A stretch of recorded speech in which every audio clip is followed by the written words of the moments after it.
ಮೈಸೂರು ಜಿಲ್ಲೆ ಪಿರಿಯಾಪಟ್ಟಣ ತಾಲೂಕಿನ ಬೇಕೆರೆ ಗ್ರಾಮದಲ್ಲಿರುವ ಸರ್ಕಾರಿ ಹಿರಿಯ ಪ್ರಾಥಮಿಕ ಶಾಲೆಯಲ್ಲಿ ಹಳೆಯ ವಿದ್ಯಾರ್ಥಿಗಳಿಂದ ಗುರುವಂದನಾ ಕಾರ್ಯಕ್ರಮವು ಅದ್ದೂರಿಯಾಗಿ ಜರುಗಿತು. ಸರ್ಕಾರಿ ಶಾಲೆಯು ಪ್ರಾರಂಭವಾದ ದಿನದಿಂದ ಇಲ್ಲಿಯವರೆಗೂ ಶಿಕ್ಷಕರಾಗಿ ಕಾರ್ಯನಿರ್ವಹಿಸಿ ನಿವೃತ್ತಿ ಹೊಂದಿದ ಗುರುಗಳಿಗೆ ಗೌರವ ಸಮರ್ಪಣೆಯನ್ನ ಹಳೆಯ ವಿದ್ಯಾರ್ಥಿಗಳು ಮಾಡಿದರು.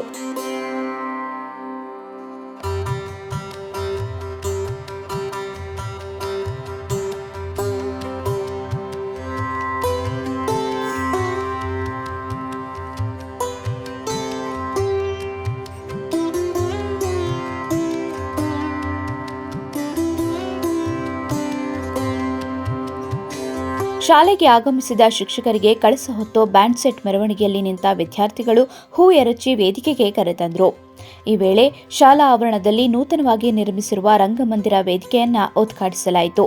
ನಿವೃತ್ತ ಶಿಕ್ಷಕರು ದೀಪ ಬೆಳಗುವ ಮೂಲಕ ಕಾರ್ಯಕ್ರಮಕ್ಕೆ ಚಾಲನೆ ನೀಡಲಾಯಿತು.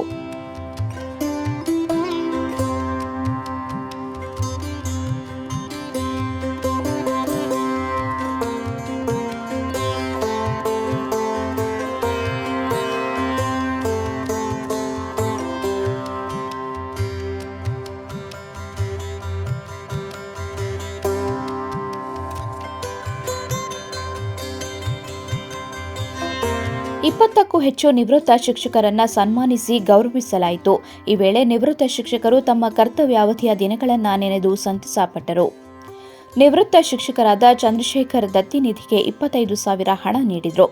ಗ್ರಾಮದ ನಿವೃತ್ತ ಶಿಕ್ಷಕರಾದ ಸಿದ್ದೇಗೌಡ ಮತ್ತು ಜ್ಯೋತಿಷಿ ಕೆಎಸ್ ಷಣ್ಮುಖಾರಾಧ್ಯ ಕುಟುಂಬದವರು 25,000 ದತ್ತಿ ಹಣ ನೀಡುವುದಾಗಿ ಘೋಷಿಸಿದರು.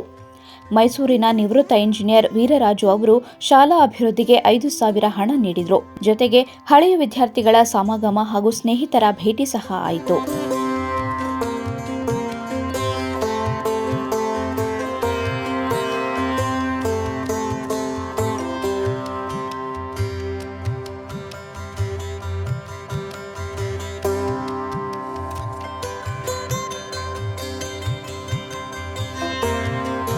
ಈ ಸಂದರ್ಭದಲ್ಲಿ ಪಿಡಬ್ಲ್ಯೂಡಿ ನಿವೃತ್ತ engineer BM Puttaraju, Basaveshwara trust ಅಧ್ಯಕ್ಷ ಬಿಇ ರವಿಕುಮಾರ್, ಕಾರ್ಯದರ್ಶಿ ಬಿಎಚ್ ಬಸವೇಗೌಡ, ಖಜಾಂಚಿ ಬಿಎಸ್ ಸತೀಶ್ ಆರಾಧ್ಯ, ಎಸ್ಡಿಎಂಸಿ ಅಧ್ಯಕ್ಷ ಬಿಎಸ್ ಕುಮಾರ್ ಹಾಗೂ ಸದಸ್ಯರು, ಮುಖ್ಯ ಶಿಕ್ಷಕ ಚೆನ್ನೇಗೌಡ ಹಾಗೂ ಶಿಕ್ಷಕರು ಸೇರಿ ಹಿರಿಯ ವಿದ್ಯಾರ್ಥಿಗಳಾದ ಬಿಬಿ ಕೀರ್ತಿಕುಮಾರ್, ಕಿರಣ್ ಕುಮಾರ್ ಮತ್ತಿತರರು ಹಾಜರಿದ್ದರು.